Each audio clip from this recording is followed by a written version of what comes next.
actually kind of came to this thing pretty blind. Actually knew nothing about the place, honestly. I've never even really heard of it. I would say this trip's been different for me in the fact that like a lot of places I go, I dive pretty heavy into like forecasting and looking at maps and wind maps, and this one I said yes to, and I looked at nothing. I just sent it. I heard that it was, you know, fun beach break, and what was cool was because I didn't have any expectations when we got here and saw it, I was absolutely blown away.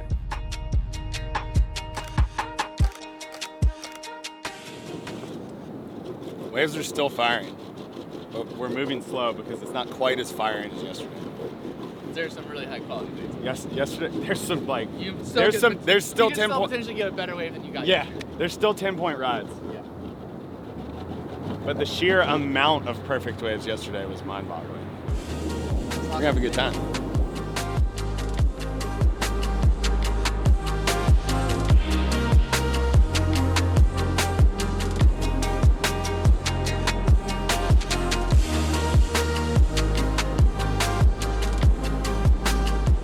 This is the first international O'Neill trip that I've done.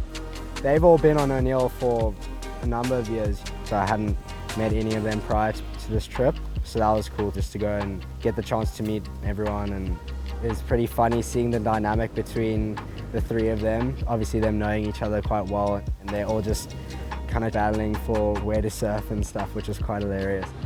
Must have something to do with the interval. When the intervals get smaller, the wind gets weirder.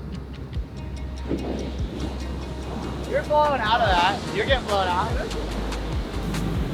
Wow, yeah, right. What? It'd be onshore. He was saying it'd be offshore if it was onshore over here, but it's not. The difference is right here. We got the QS over here, and we got the WCT over here.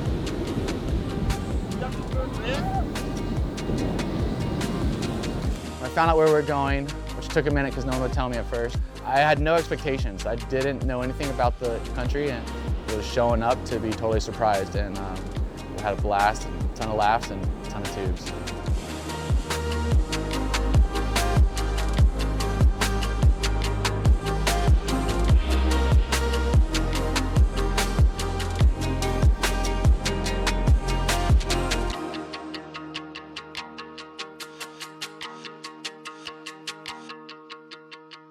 Barley, I've known the guy since he came on O'Neill many years ago.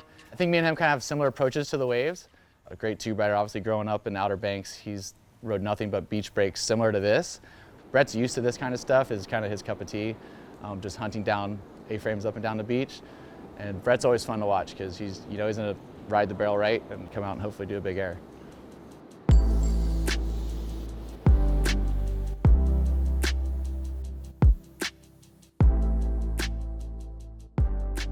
That's what I've always loved about sand, whether it's a sand point or a sand bar or beach break, is that it can be just so square for the size. I mean, you can get a chest to shoulder high wave. That's really exciting. And that's what I grew up in, and that's part of why I love like getting to go to a place like this.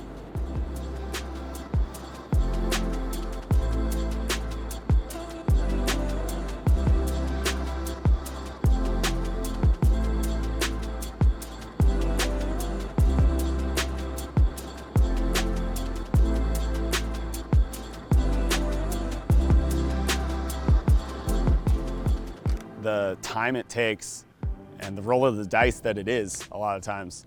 I love the idea that all around the world there are waves in every country just barreling and spitting unridden all the time. Like, to me, that's so cool to think about.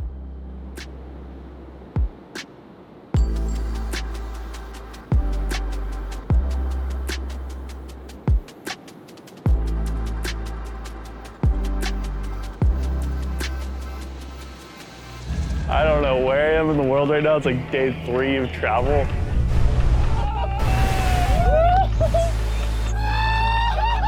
Could get the wave of my life.